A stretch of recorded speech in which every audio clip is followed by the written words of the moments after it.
how's it going, everybody? We welcome you to episode 88. Double eights here on Hawaii Football Now. Jordan Helly, Hunter Hughes back with you. Our guy Jonathan on the controls. As always, we record this Wednesday, May 3rd, already into the fifth month of the year. It's about 7:01 a.m. Hawaii time. Back to the early wake-up call for the crew here. Set to release this as usual Thursday midday, as you find this on the usual ESPN Honolulu platforms or wherever you get your podcasts. Hunter, quick opening drive. Just wanted to give a big shout out to Coach Cook last week. Got a lot of feedback on that interview.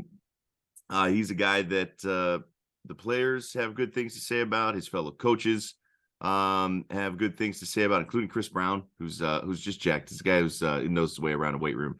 Yep. And so I think it was kind of cool to talk story with him. Right, oftentimes, we get talking to position coaches. There's a lot of X's and O's in football and things like that, but that is just part of the equation. And it was fun to get a little bit more of kind of the total picture when it comes to the offseason training and everything that goes into it. I had a lot of fun with Coach Cook, and it sounds like a lot of the listeners had fun enjoying listening to him as well.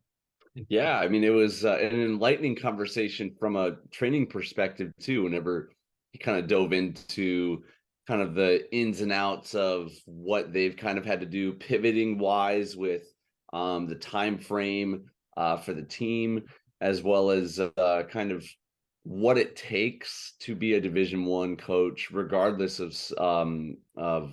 position group that you're over. I mean, the guy's committed. He's there sometimes before 5 a.m. every day. Yeah, he's just an all-around good guy too. It's always, whenever I'm down at practice, I make it a point to stop by the pit and talk with him for a little bit, just because he's just first of all, he's huge. He's like 6'7", and just a big teddy bear to talk to. So yeah, Coach Cook is the man, and thankful to have him. He's a big dude. There's no doubt about that. And he's doing some really good work and getting those guys in there. He's got some new guys coming in as well. We'll get to that a little bit later here in the podcast, as well as some of the Bows making their trek now into professional football. Nobody drafted last weekend, but we got some undrafted news, as well as some guys maybe signing some mini camp deals, as well as opportunities north of the border for some guys as well. We'll get to that in just a second. But before we get into the first half of the pod, I want to remind everybody that Hawaii Football Now is brought to you by Hawaii USA Federal Credit Union. Originally opened in 1936 as a credit union for educators, Hawaii USA has inspired a culture of giving that is rooted in education and has since become Hawaii's largest credit union and expanded to other areas of community need that impact financial health, including healthcare, housing, and hunger. To learn more, please visit hawaiiusafcu.com. All right, game time here on episode 88. It's also brought to you by our good friends over at Spectrum Mobile. All right, let's get to some news coming in, if you will. Hawaii landing Colorado transfer Oakie Salavea, part of the max exodus is the way to put it, but what was it, like up to 70 or something like that guys in the portal since Dion took over, and a huge number of those guys after spring practice as well. Salavea, former 3-star athlete from American Samoa, went through spring practices under the new coaching staff there in Boulder with Primetime and with Coach Prime, then entered the portal with a slew of other buffs, a ton of guys, right? Assistant coach Keiki Misipeka, who's usually got his hand in recruiting in the South Pacific, pivotal in landing Oakie. He's expected to join in June, so really not that far off. Basically, once the summer session kicks in, he's got 4 seasons of eligibility remaining as well, so he's got a ton of eligibility left. Quoted in, I believe it was Steven Tsai's article after he took a visit to campus last week, said just felt like home, and obviously a lot of connections between the islands. Played quarterback at safety at Tafuna High School, one of the powerhouses down there in American Samoa. His dad, Oakland, is the head coach.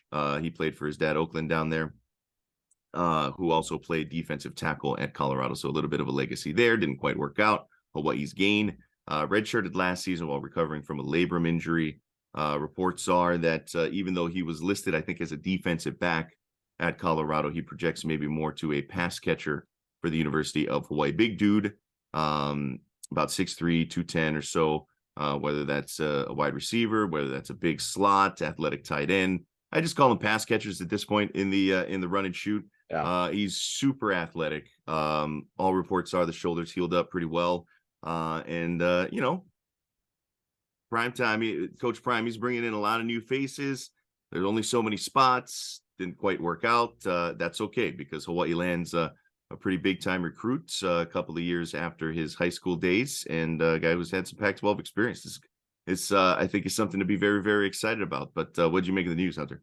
Oh yeah. When I first heard of him coming for a visit, and I was like, well, even if we're just playing the game as a possible landing spot for guys jumping away from big time Power 5 programs like Colorado, that's going to be good for us in the recruiting game. Now to see that we've landed him is very, very encouraging. It's kind of almost a proof of concept, Jordan, for that open door policy that Timmy and some of the other assistants that we've had on this show cited as kind of being our recruiting bend with getting certain guys here, especially with landing a 3-star guy. Usually 3-star athletes usually only come to Hawaii if they're from Hawaii, trying to land a 3-star kid from the islands. And so yeah, this is extremely encouraging. Not only is it an open door for Power 5 to come back, but also from Polynesia with his being from America Samoa. I think all of that just plays in with the kind of narrative of what this coaching staff and this team is trying to create and trying to be about. So this is extremely exciting.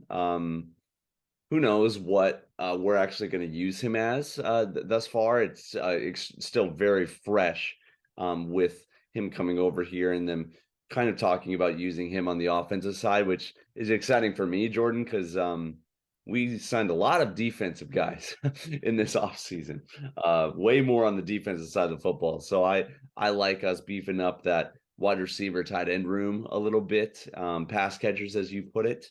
And we'll see. But one little note on this Dion situation.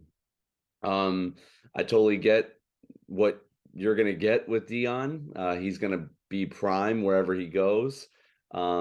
That brings with it a lot of cameras. That brings with it a lot of attention and excitement. And we saw the difference of their spring game, literally night and day from last year to this year.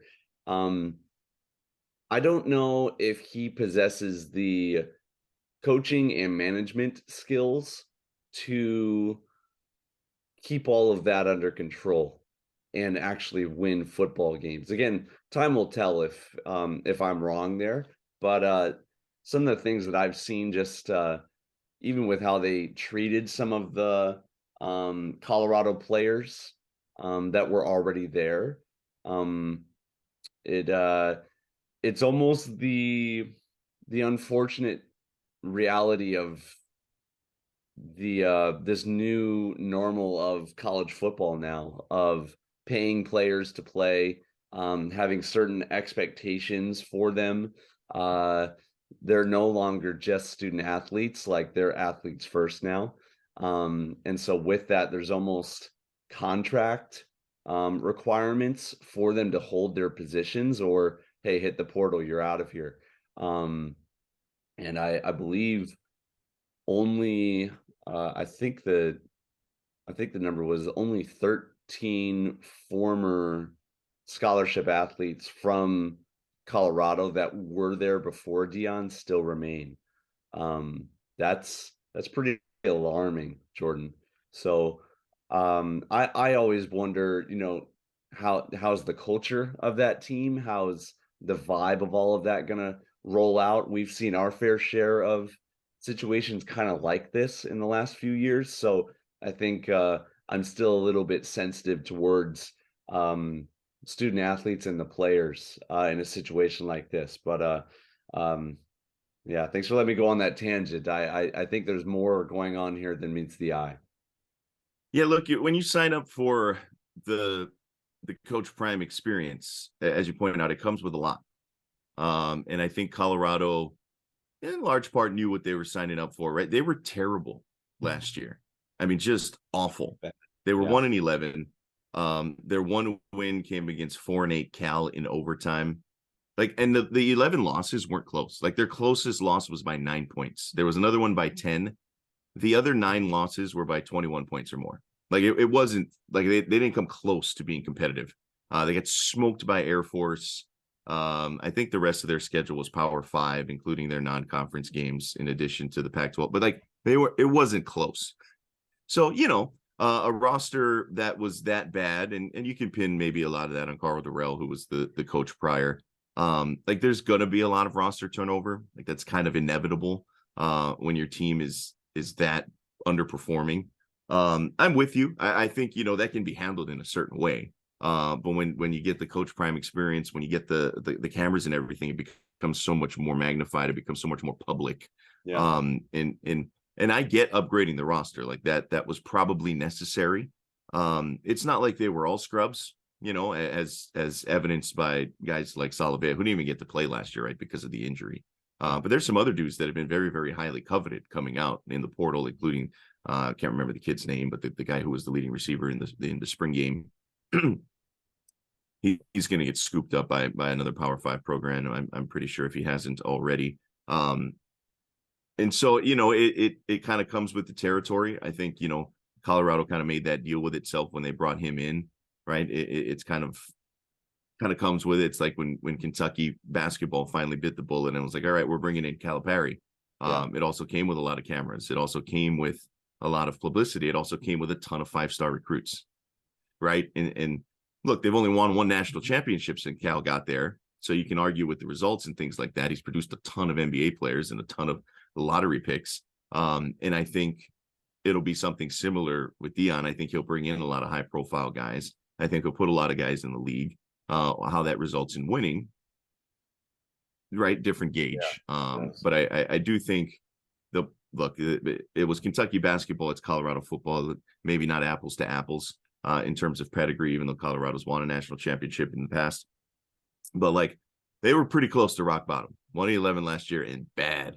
And so, I think a lot of that can be maybe handled in different ways. But hey, Hawaii gets the benefit of some of that turmoil there with a guy like Oakie Salavea that I'm pretty excited about. And kind of circling back to tie up the conversation, as you were pointing out, Hunter, a lot of the recruiting focus, understandably so, was on the defensive side of the football this cycle for the University of Hawaii, in large part because like it's a pretty deep wide receiver room. They've got a lot of guys coming back. They've got a lot of, I shouldn't say a lot, but they've got a couple of intriguing guys coming in, whether it's now Oakie Salavea, whether it's Eddie Osei Katia, who we talk a lot about on this show, and then who hasn't quite gotten here yet. But, this bolsters what should be a receiver group, tight end, whatever you want to call them, that should have people excited.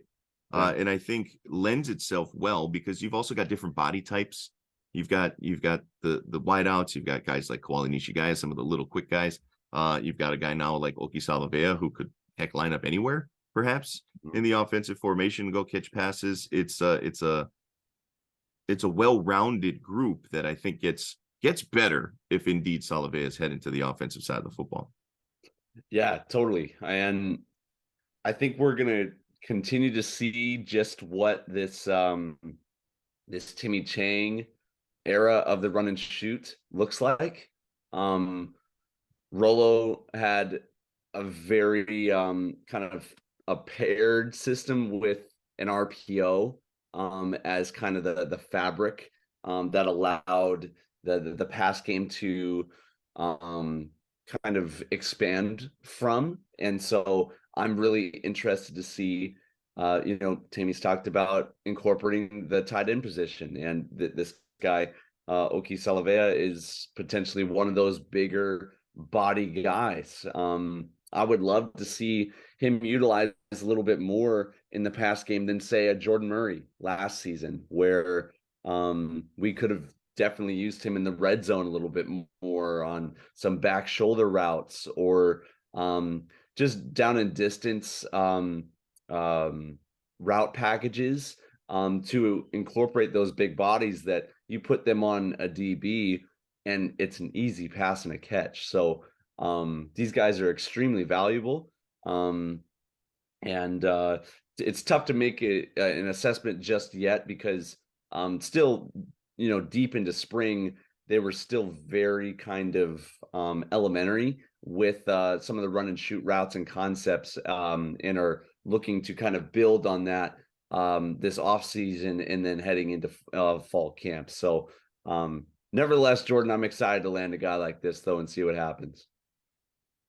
I'm with you. I think it's going to be pretty exciting to see him get an opportunity, right? And I think that's what he was looking for, and a chance to, if the run and shoot works out, like you said, this could be quite entertaining with the number of talented guys that they have and the progression of Braden Shager, who we expect to take a leap this year, and then down the pipeline, Michael Alejado, who we'll talk a bit more throughout the summer as well, did well at the Elite 11 regional this past weekend. The rising senior at Bishop Gorman, who's offered his verbal commitment to the University of Hawaii. And I know we talked about it a couple of episodes ago, but the dude's still very active on Twitter trying to get guys to come with him. And I just love it. I see it every few days pop up, and I just brings a smile to my face. So that'll be pretty cool. All right, from a guy coming in to some guys going out, dudes that have already used all of their eligibility. It was NFL draft weekend. I don't think there was any, I don't know if anybody really had high expectations for any of the University of Hawaii guys to get drafted in the 7th-round NFL draft. But you got a couple of guys that signed undrafted free agent rookie deals. None of this stuff is guaranteed, but they'll get a decent look into camp. Former offensive lineman Elm Manning. Elm's going to sign with the 49ers, and former University of Hawaii wide receiver Zebo Zion Bowens signing with Washington and the Commanders organization. So I think those two guys, they've got a shot for sure to maybe make a name for themselves, obviously get an opportunity to be in an NFL camp, to put some stuff on tape with the way that, professional football keeps expanding with the XFL winding down, the USFL ramping up. Like there are a lot of opportunities for guys to go play professional football now. Not that the XFL and USFL guys are making much money, but at least the dream kind of stays alive, as we've seen with some of these dudes, whether it's been Cole McDonald and some others. Roughnecks getting upset last weekend, by the way, in the XFL playoffs. Didn't like to see that, but we'll get back to that. So Elm and Zion getting a chance there. And then you got the couple of tight ends, Jordan Murray, who actually I guess was technically a receiver by the time he was done at the University of Hawaii. He's been invited to Eagles rookie minicamp, and tight end Caleb Phillips has been invited to Giants rookie minicamp. So a little bit of a difference there, right? They hold the rookie minicamps. That's just rookies. They'll bring in the draftees. They'll bring in a bunch of these guys who are just invitees, and maybe you can impress enough to get invited back to full minicamp when you get later into the summer. Well, we'll see guys like El Manning and Zion Bowens. But at least these guys are getting a shot, and with Caleb Phillips and Jordan Murray, I think both of them showed flashes throughout their time. Maybe not the bulk numbers that especially Murray was hoping for, but 4 guys that are going to get a shot here in the NFL. Yeah, I thought really the only person that had a chance of actually getting drafted was Ilm Manning. But we've seen it work in the past with free agent deals. I'm pretty sure Trayvon Henderson is still connected with the Bengals, and he was a free agent guy. And so, yeah, just because this happens, or we all know what's happened with Marcus Kemp, he was a free agent as well. That's just the way it kind of happens for us over here at Hawaii. We're positioned with the group of 5 schools, and so I don't know, it's almost like a draft spot is almost like a scholarship at the college level of We heard um, Coach Schaefer talk about not being able to spend a scholarship, and it's almost like the NFL isn't able to spend a draft pick on group of 5 guys unless they're seriously excellent. And so doesn't mean that you can't earn a spot, but it's almost like these guys are walk-ons now and needing to prove their worth at the next level. So we'll see how it goes. Both Jordan Murray and Caleb Phillips passed the eye test, Jordan, which some have told me that is not a real thing, but if you've played football and you've been around coaches, it absolutely is a real thing. And it also doesn't hurt that Caleb went to Stanford for the majority of his college career. So if the team like the New York Giants in the past have been kind of a very professional organization. I've just observed them interacting with other former teammates of mine, and they look for high quality guys to come into that program. And so, if there's one thing that I would say about Caleb, he's very professional in the way that he handles himself, and I have high hopes for him. So, yeah, we'll see if he's able to kind of get it done at rookie minicamp and keep the dream alive. Yeah, if nothing else, right? He's got the Scheidler graduate degree. What was again his MBA or whatever it was at UH, which is nothing to sneeze at. And I think for Jordan Murray, like, look, man, even the NFL guys, the eye test, whatever they want to say, it's not a thing or whatever. They look for pedigree. And Jordan Murray checks a lot of boxes. And I think, when you talk about professionalism and maturity, he's a guy I think who handled his situation at the University of Hawaii pretty well for a guy I think that came in expecting to maybe play a bigger role. Was able to change position, was able to still contribute to the team, even though he didn't necessarily get the number of catches that I think some folks expected. All right, switching to the CFL. This is something that Hunter has pointed out on a number of occasions for a lot of the Hawaii football guys that are, from American Samoa, from overseas. It helps a lot in the CFL because of their tiered system. And so they just held their global entry draft yesterday, I believe it was. And that is a 2-round draft, pretty straightforward, but it's for all non-Canadian and non-American prospects. And American Samoa is included in the international signings, or at least in the international category. And so guys like Panay Pavihi, guys like Blessman Ta'ala with an opportunity. And then obviously, having Jeff Reinbold on staff and all his connections to the CFL, that didn't hurt as well. But Blessman Ta'ala was the first overall pick in the CFL Global Draft by the Ottawa Red Blacks. And then 3 picks later, the 4th overall pick in that Panay Pavihi was selected by the Hamilton Tiger Cats. So the Tiger Cats scooping up Panay and Ottawa scooping up Blessman, 2 American Samoa guys, 2 guys who qualified for the global draft. And really great opportunities. This is awesome, right? And because of their status, their passport status, if you will, they get a really direct path into the CFL, which could prove pretty fruitful.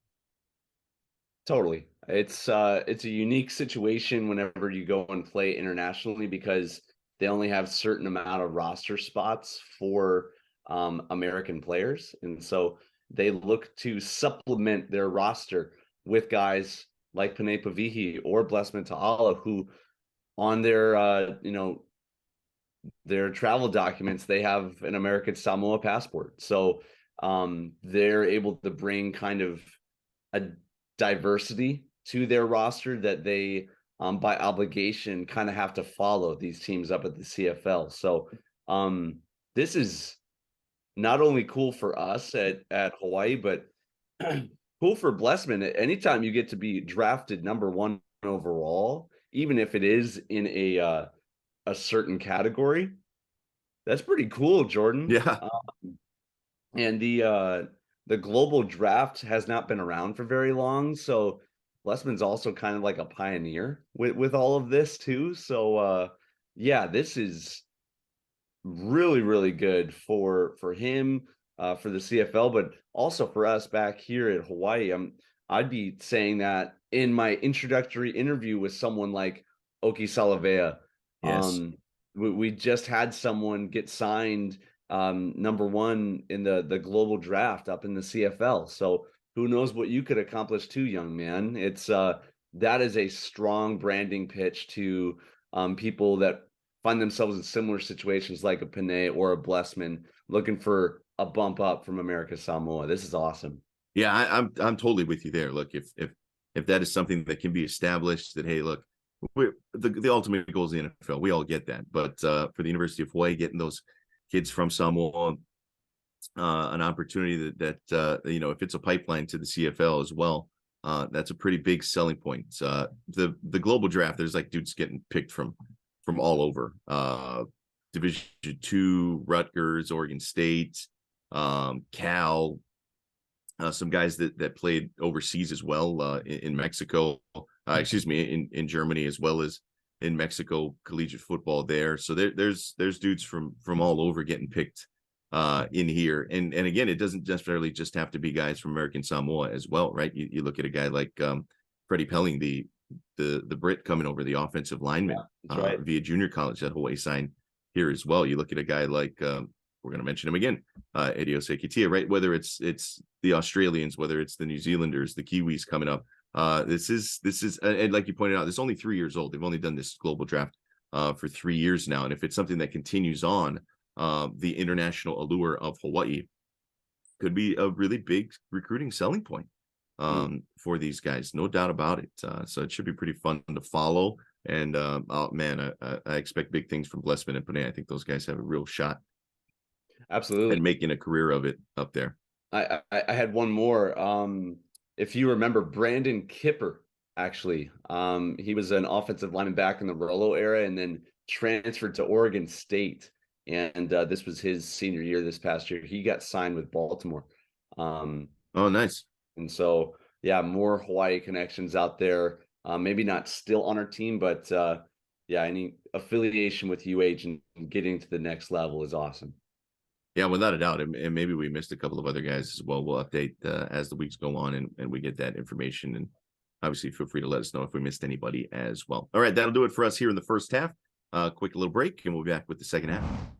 This is Hawaii Football Now from ESPN Honolulu.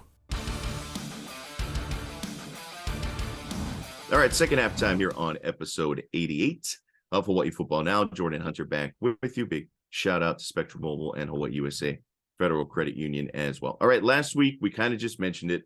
We'll dive into it a little bit deeper here. Aloha Stadium. Just put like the face palm emoji up next to that anytime you like type Aloha Stadium in your text. You write it, you talk about it with your friends. Like, it's just, we talked about it with, I think the appropriate level of optimism balanced with pessimism as the topic has come up over the last several months since Governor Green took over, and the transition there and what the plans were. Sparing everybody like the minute details of this thing because they've changed so many times. Andrew Gomes of the Honolulu Star Advertiser, I thought, did a nice job of summarizing things. I believe it was earlier this week in the paper. The latest, and you have to talk to so many different people to get like partial pieces of the picture, right? Whether it's the governor's office, whether it's state legislators, whether it's the stadium authority, whether it's the different state department directors. Like, it's nobody has the same answer, and it's just kind of getting old. It got old a long time ago, don't get me wrong. Yeah. The latest, I think, is they're saying 2028. Yeah, right. We all know that's not happening. 2030 is a pipe dream, I think, at this point. But Andrew Gomes summarizing things, I thought, did a really nice job. Part of it, the big dilemma is cost overruns. Right now, it's budgeted at about $400 million that the legislature put forth. It was like an original $350 million appropriation. Then they added in basically $50 million more.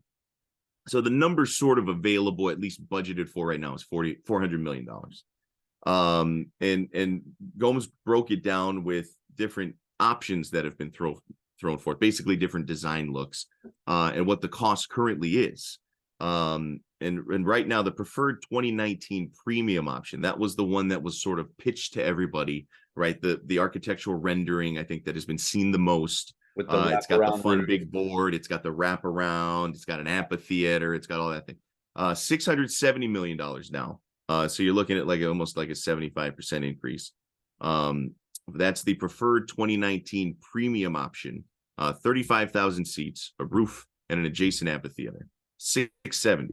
The preferred 2021 option. Remember, the thing has been downsized like multiple times. The 30,000 seat option, which was pitched back in 2021, apparently. Partial roof, compromised sightlines. Like, I don't know if we're talking Wrigley Field. I don't know if we're talking, like, I don't know what the extent of the compromised sightlines. I don't know if it's like Fenway where you've got a pillar in front of you. I don't know if it's some of the newer stadiums. There's some awkward seating, like where you're seated behind like a light stanchion or things like that. 470. So that one's $470 million. Still over budget. And then you get into the value engineered 2022 option, which was the one that kind of made headlines recently because the total was 25,000. Again, so it kept dropping, right? 25,000, no roof. This is the less desirable orientation in terms of how the seats are pieced together. And reportedly bleacher seating, not, individual seats, bleacher seating, like you're going to a little league game. $430 million currently. And again, all credit to Andrew Gomes of the Honolulu Star Advertiser, did the work putting this all together. And then there's a fourth under budget option, which has room for 27,500 spectators. All right, little increase there, including tiered grass seating. I don't know how much of it is tiered grass seating. No roof. That one is currently valued at $320 million. I will add in that also in the article, I think it was Senator Wakai who had mentioned that, that for a study or report or whatever it was, but they basically each month that this thing gets delayed adds about $2 million in cost, roughly.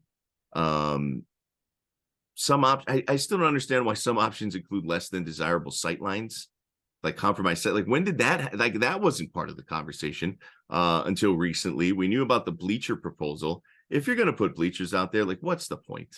Just build up Ching. There's already bleachers there. Totally. And you've already got about 15,000 that you're going to be able to put in there after the upgrades. Like 25,000 with bleacher seating in Halava, to me, is not better than 20,000 in Manoa with bleacher seating. Like, at that point, what's the point? I am intrigued very much by this tiered grass seating option. I could see, 20,000 seats, 25,000 seats out there. I would love to that for not be bleachers. And then the, one end of the stadium, whether it's a horseshoe or something like that, just make it grass. Yeah. Put grass there. It's great for the kids. It's great for college kids who want to socialize. You can turn it into all kinds of things. The opportunities are endless. You want an amphitheater? There's your amphitheater for concerts that you want to turn the venue into a concert venue when it's not being used for games. That is the most intriguing one to me at $320 million under budget. Use the other 80 to put freaking seats in there instead of bleachers. It's just, again, the glass continues to get less full and less full. It is no longer half full. And I think in a lot of people's minds, and again, we've talked about this ad nauseum, but I just really appreciated the Andrew Gomes breakdown and kind of looking at this thing. But I'm all for regular seats, put some shade on it. If we can put a little awning, a little roof, make it, whatever, go buy one from Home Depot, and some grassy areas. I'm all for that. Yeah. Well, I don't know. What do you make, Hunter? Sorry, I rambled on. Oh, you're good, man. I joke with Josh Pacheco on our show that anytime we talk about the stadium, you might as well just sharpen a pencil and poke him, because nothing gets him hot like the stadium conversations.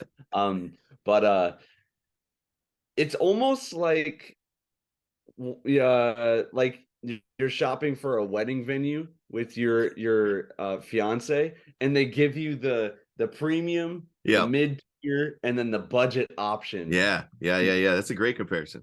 And you're like looking over your shoulder, like feeling her judgment whenever you're talking more about each option. The only issue here is I'm not sure the general public wants to marry anymore. You know what I mean? If they're in this bridal conversation, if they're in this lame metaphor that I just came up with, Yeah, they might be ready to call off the wedding for sure. that's exactly right. Like every time we get a call into the radio, the perception is felt more and more clear just how fed up the general public is with this whole situation. And also how kind of out of touch lawmakers, legislature, public officials seem to be um, on this issue. Um, Even throwing out the under budget options like this just does not bode well for a perception standpoint for the general public.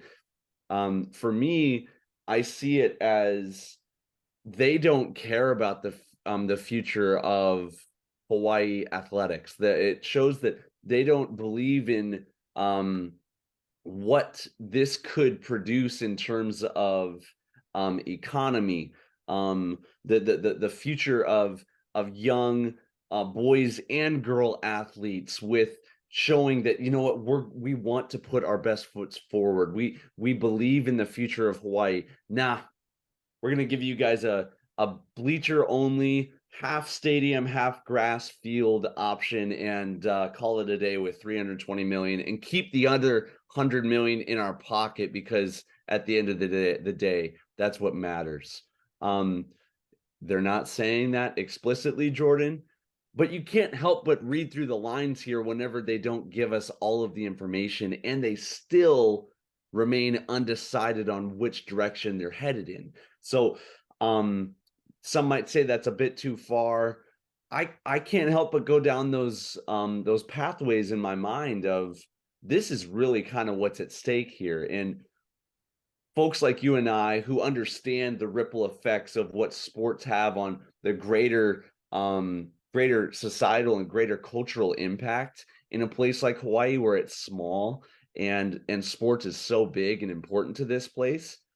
You don't do this right, you have a bigger issue on your hands here, much bigger issue on your hands than just a sub-tier stadium. You're putting the entire um, culture in kind of a unique situation of not being able to bring in Bruno Mars again to his home island. People, other, A-list entertainment people. They've talked about bringing in rugby, professional rugby over here if we're able to get a solid stadium option. There's so much more at play than just University of Hawaii. Again, we're going to talk about UH because that's what this podcast is all about. But to me, it's a much bigger issue that it just feels like these guys are out of touch with the more that they kind of downgrade it. I agree with you that the creative option of having a grass field could be really fun.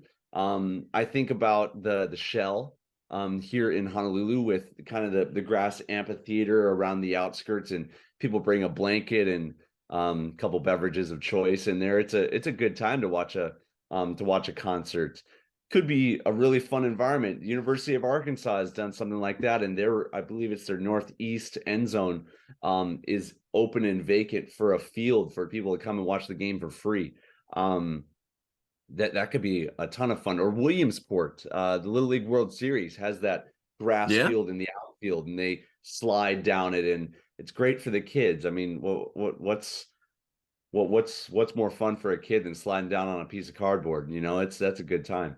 I like some of those creative options, but this every year kind of dumbing it down and cheapening the option and turning down the volume of what is expected or what we can hope for. I can't lie, Jordan, it's a little disheartening at this point. Yeah, it really is. I think a lot of people feel pretty defeated on it, and whether it was, some of the recent reporting by guys like Andrew Gomes, whether it was the PBS Insights, right, the other week, it was kind of eye-opening. It's just, you kind of wish that there was just one person in charge, Yes. It's sometimes it just, I get that, it's got to be spread out. There's checks and balances and things, but it's like, man, sometimes some of these big projects, it's like, just put somebody in charge and get it done. I think it was, and I get the reality of a lot of this, but I think it's a little disappointing if you're the University of Hawaii, knowing that, they're not necessarily the focal point of the new stadium, right? With the talks of the the USL minor league soccer, basically, Major League Rugby. I don't know how realistic those options are. I know they've had conversations with the USL. I know they've had conversations with Major League Rugby and commitments of some sort, but I really don't know how viable those options are. And I get it. Those would, if the vision is that way, those would be the primary tenants. They're just going to play more games there, and the University of Hawaii will be another tenant of it. But I don't know how great that is for the University of Hawaii, especially when you've got another option on campus, and maybe it's not a full home schedule at at the new Aloha Stadium. Maybe some of the smaller games, maybe games against FCS opponents or something like that, you play on campus. But it's like Hawaii is such a the University of Hawaii is just such a they're stuck where it's like they're waiting on other entities, they're waiting on other people to kind of get their things together. And they, I give them credit, and again, a lot of credit to David Matlin on his way out to get all of that sorted and to keep the capital improvement projects going on campus. But it just makes you shake your head at where this thing is at. Look, go ahead and figure out something that works in terms of cost. Get creative. It don't all have to be seats. Maybe there's a bleacher section that makes the cost go down a little bit. I love the idea of a grassy area. You can turn that into so many different things. It's multi-purpose. It's multi-use. I think you brought it off air, Hunter, but building a hill in Halama might be a little difficult there on the landscape. They might have to bring in some dirt or something like that. But just make it happen. Just somebody take it by the reins and make it happen. I know Governor Green has kind of tried to. Some of the senators have been at this for a while, but just somebody, man. And that's all I got on it for now. Just don't build the 25,000 seat option with all bleachers and no roof and compromised sightlines. Like just cross that one off. Yeah. And look at some of the other options. Yeah, in some ways it's encouraging to watch our coaches just be resilient through all of this and kind of just put up blinders, not only for themselves, but the players also. I mean, they just landed a 3-star recruit from Colorado who elected to transfer from Colorado that saw record attendance at their stadium to come over here and play at Chain. Yeah, true. So it's at least encouraging to see that it's not everything for these recruits, although it does make it hard for us in this ever continuing effort to retain Division I status. Mm-hmm. Josh and I were talking about this yesterday, and I want to know what you thought about this. UH is basically without an athletic director at this point in the conversation. We were wondering if someone like David Lassner could have a little bit of pull or sway, at least publicly, if they offered a public statement or just a little bit of, we would really hope and encourage the powers that be to get this thing figured out or done as quick as possible so that we can further grow our interests, or maybe even changing it the other way around of we're thinking about all of our options here at this point with where the Aloha Stadium project is at. The other person was the head of the Mountain West. And again, we're going to have Mountain West Media Day here in a few weeks' time. Hawaii is a extremely strategic position for the Mountain West, and I'm sure they want to continue to hold us as a member of that. I wonder if getting them to weigh in on this conversation of it's not all UH's fault. It's really not. UH didn't allow their facility to deteriorate years and years and Yeah, years. absolutely. UH in a very short amount of time kind of Jimmy rigged the TC Ching athletic complex to be what it is now. And it's not UH's fault that they can't get the new stadium's scoreboard over to our stadium because of supply chain issues. That's not Mhm. UH's fault. So in some ways I kind of want to like relieve UH of this responsibility because it's really not on them for any of this. But as you put it, they're kind of stuck and are feeling and reaping the consequences of something that really isn't on them. So I'm wondering if there are some people in powers bigger than our humble podcast, Jordan, um, that could kind of move the needle in some way and poke the bear a little bit to kind of get some action and some momentum in some places that otherwise has been kind of immobile at this point.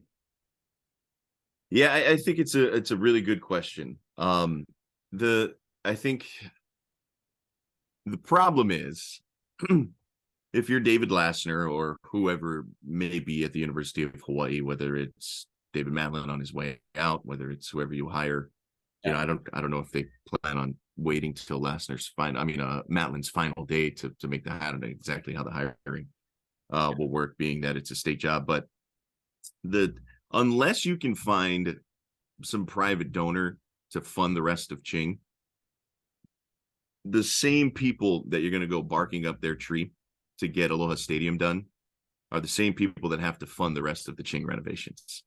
And so if you go poking, the bear, so to speak, at the state legislature, at the state capitol, the power brokers that be, if you kind of, start getting a little more critical publicly or whatever, you got to remember, on the other hand, if you do plan on finishing all of your Ching renovations, those are the same people that are going to appropriate the money. Those are the same people that are going to approve the plans. Those are the same people that are going to, ultimately decide whether or not you're going to be able to go through and follow through on all those plans on campus, because you still are going to rely on funding via the state, right? Unless the university can come up with some huge capital campaign to go raise money from outside sources.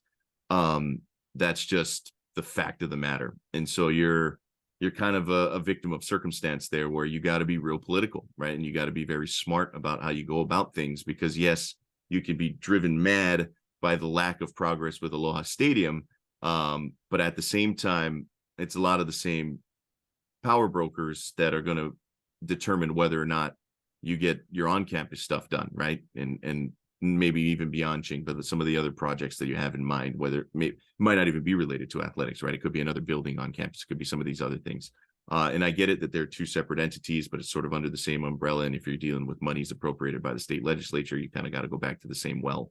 And it gets a little difficult there. And then on the Mountain West side with the commissioner, I think there's something there. I think it'd be kind of interesting. It'll be telling, right? If indeed they've considered that, it'll be quite telling as to just how much value they feel the University of Hawaii football program brings to the conference, right? Is it worth it for them to push? Are we more valuable than not? Are we more dead weight than not, being the University of Hawaii football program, right? Because we're a football only member of that conference. And so it's one sport specific. And my fear, and again, very glass half empty here, is maybe the answer might not be what we want it to be. Maybe it's an answer we don't like, where it's like, well, if we get rid of the University of Hawaii, it's not really the end of our conference. It's not really the end of the road. I don't know if that's necessarily the case, right? Because if they lose Fresno, if they lose Boise, some of these other schools like the University of Hawaii, I think will become more valuable to them. But remember, we pay subsidies to fly schools out here for conference games, which I don't think necessarily covers all of the cost. I don't know, maybe those schools still like coming out here. It's a fertile recruiting ground. But if you go asking, you got to be ready to get the answer that says, well, we're not really going to stick our nose in your state politics, because really at the end of the day, we we enjoy having you as part of the conference, but if you have to go away, maybe it saves us some money or something like that. Like, I think you got to be prepared for that answer as well. I hope it's not. I hope they do see the value in the university. I hope the other schools see the value in having the University of Hawaii as part of a recruiting tool for them, whether it's recruiting Hawaii kids, whether it's a reward for kids who go there. It's like, hey man, twice in your career, you're going to get a chance to take a trip to Honolulu. Like that's a nice little selling point, right? Especially if you're going to go play football in like Laramie, Wyoming, which is kind of cold. But it's like, hey, look, Thanksgiving weekend, we might get a chance to take you to Hawaii. That's not a bad selling point. And so there is a little bit of that. But I think you also have to be prepared for the other side of the answer, which may not be all that nice. But I don't know. I don't know for sure. But I think I would just caution from that standpoint. And I just wish that the powers that be kind of just get something moving here. Get something moving. Heck, even Steven Stein, the Honolulu Star Advertiser, threw out the idea of like, what if we just fix Aloha Stadium as it currently exists? And I was like, well, I don't know. It's something, right? It's just a. It's I'd be just okay with that. Mess. I would be okay with that, honestly. It's something. Even if we had to do it section by section, which should have been done a decade ago, Jordan. A decade ago. Yeah, they could still be playing there. You and I have spent a lot of time up in that press box. Like, it's a miracle that thing didn't fall out of the sky. Quite. Just seriously. They should have been keeping this thing on the up for a while now. It functioned well whenever it existed, and now we've allowed it to get just to unsafe levels. So I'm not opposed to that idea either. I just would really like them to decide something at this point. That's what I'm with you. Just pick something and go, move forward. Because whether the number is accurate or not, at $2 million added cost per month of delay, I don't know if that's the accurate number still, but it's for sure. The longer it takes, the more it's going to cost. I think that is safe to say when it comes down to it. So, all right, that'll do it for us for now on the conversation. There is a 100% chance this will come up again in the coming months before we get to the football season. So we'll get more thoughts out then. All right, quick little 2-minute drill to get us up out of here. I just wanted to send a shout out. Again, this will be released midday Thursday, probably a little bit before the University of Hawaii men's volleyball squad takes the floor in Fairfax, Virginia. 1:30 p.m. Hawaii time Thursday. They get Penn State defeating Ohio State yesterday to advance into the national semifinals, where second-seeded Hawaii awaits. So remember, Penn State actually beat Hawaii back in the non-conference in Honolulu. And so chance for revenge for the University of Hawaii, a chance to keep the trek for a three-peat alive. I like Hawaii's chances. Chaz Galloway's playing a lot better than he was back then, and I think really rounds out the squad. If they win, they play 11 a.m. Saturday for another national championship. And what a ride it has been. As far as I can tell, NCAA.com streaming tomorrow's matches, and I think it's either on one of the ESPN family networks on Saturday for the national championship match. Either way, no confusion. Tiff Wells got you covered on ESPN Honolulu for all things men's volleyball, as he is with the team out in Fairfax, Virginia. So make sure you are able to tune in there, whether it's via the app, the website, or on our ESPN Honolulu stations, 92.7 or 1420 AM. It's special time, man. We can't take this stuff for granted. Like, we've got a team from the University of Hawaii in the Final Four. Like, it never gets old. So best of luck to Charlie Wade and the guys. Yeah, we're 2 wins away from a natty, a third straight, 2 more dubs, and we got it. It's crazy. It's really insane, cool. Right? They went to the national final in 2019, losing to Long Beach State, and so this would be a 4th consecutive trip to the national championship match if they are able to beat Penn State tomorrow. It's just incredible what a run it has been, and hopefully it continues at least to Saturday. That'd be pretty cool. So shout out to them and shout out to the guys. Shout out to our guy Jonathan as well on the controls. Big mahalos to Spectrum Mobile and Hawaii USA Federal Credit Union for sponsoring episode 88 here on Hawaii Football Now. For Hunter, I'm Jordan. We'll see you next week, everybody. Aloha. You've been listening to Hawaii Football Now with Jordan Helly and Hunter Hughes, all from ESPN Honolulu.